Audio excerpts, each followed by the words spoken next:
IPL 2024 17వ సీజన్లో భాగంగా royal Challengers Bengaluru ఎట్టకేలకు బోణీ కొట్టింది. సొంత మైదానం వేదికగా పంజాబ్ కింగ్స్తో సోమవారం జరిగిన మ్యాచ్లో సమిష్టిగా రాణించిన ఆర్సీబీ 4 వికెట్ల తేడాతో గెలుపొందింది. ఈ మ్యాచ్లో ముందుగా బ్యాటింగ్ చేసిన పంజాబ్ కింగ్స్ నిర్ణీత 20 ఓవర్లలో 6 వికెట్లకు 176 పరుగులు చేసింది. శిఖర్ ధవన్ 37 బంతుల్లో 5 ఫోర్లు, సిక్సర్తో 45 పరుగులు చేశాడు. ప్రభ్సిమ్రన్ సింగ్ 17 బంతుల్లో 2 ఫోర్లు, 2 సిక్స్లతో 25 పరుగులు చేయగా, జితేష్ శర్మ 20 బంతుల్లో 1 ఫోర్, 2 సిక్సర్లతో 20 పరుగులు చేసి టాప్ స్కోరర్గా నిలిచారు. చివరిలో శశాంక్ సింగ్ 8 బంతుల్లో 1 ఫోర్, 2 సిక్సర్లతో 21 నాటౌట్గా ధాటిగా ఆడాడు. ఆర్సీబీ బౌలింగ్లో మహమ్మద్ సిరాజ్, గ్లెన్ మ్యాక్స్వెల్ 2 వికెట్లు తీయగా, యష్ దయాల్, అల్జరీ జోసెఫ్ తలో వికెట్ తీశారు. అనంతరం లక్ష్య ఛేదనకు దిగిన ఆర్సీబీ 19.2 ఓవర్లో 6 వికెట్లకు 178 పరుగులు చేసి గెలుపొందింది.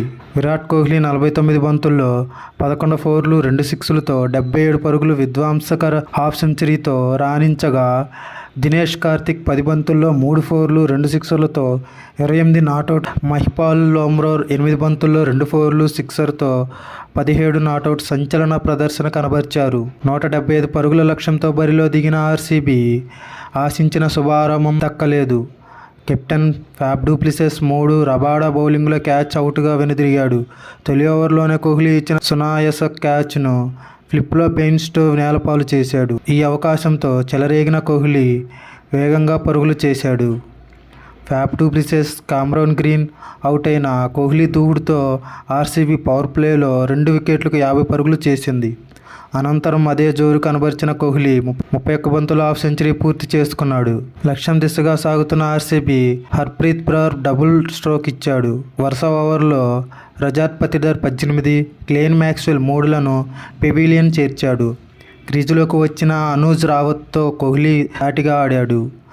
అయితే హర్షల్ పటేల్ వేసిన 16వ ఓవర్లో వరుసగా 2 బౌండరీలు బాదిన విరాట్ కోహ్లీ అదే జోరులో మరో షాట్ ఆడే ప్రయత్నంలో క్యాచ్ అవుట్గా వెనుదిరిగాడు. దాంతో మ్యాచ్ ఉత్కంఠంగా మారింది. అనుజ్ రావత్ 11ను శామ్ కరణ్ వికెట్ ముందు బౌల్తా కొట్టించాడు. ఇంపాక్ట్ ప్లేయర్గా బరిలో దిగిన మహిపాల్ లోమ్రోర్, దినేష్ కార్తిక్ చెరో బౌండరీతో శామ్ కరణ్ వేసిన 11వ ఓవర్లో 11 పరుగులు రాబట్టారు. హర్షదీప్ సింగ్ వేసిన 18వ ఓవర్లో మహిపాల్ లోమ్రోర్ 6-4 బాది 13 పరుగులు చేశాడు. దాంతో ఆర్సీబీ విజయానికి 12 బంతుల్లో 23 పరుగులు అవసరమయ్యాయి. హర్షల్ పటేల్ వేసిన 19వ ఓవర్లో దినేష్ కార్తిక్ 1 ఫోరు, 1 సిక్సర్తో 13 పరుగులు రాబడటంతో చివరి ఓవర్లో ఆర్సీబీ విజయానికి 10 పరుగులు అవసరమయ్యాయి. చివరి ఓవర్ తొలి 2 బంతులను కార్తిక్ 4, 6 కొట్టి విజయ లాంఛనాన్ని పూర్తి చేశాడు.